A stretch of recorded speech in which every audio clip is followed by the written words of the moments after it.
Саламатсыңар кыргыз элим.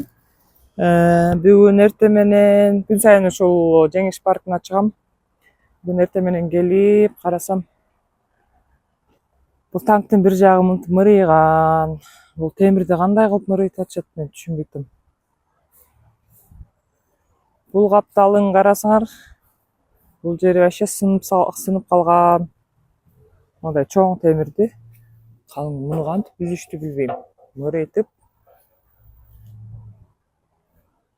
жакшынакай турган танкты сындырып салыштыр. Карасаңар. Эми ушул кимге кызык ушинтип сындырган? Бир жагынан оңдой албай атса, бир жагынан ушинтип эле сындырып бүлүндүрө берген. Жаман көрүнүш го дейм. Бул кандай сонун танк болчу? Мен мунун темирлерин көрүп алып таң калып аткам да, ушундай калың темир болот.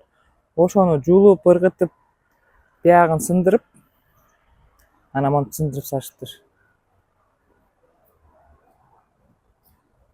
Буну көрүп алып ыйлангым келет го.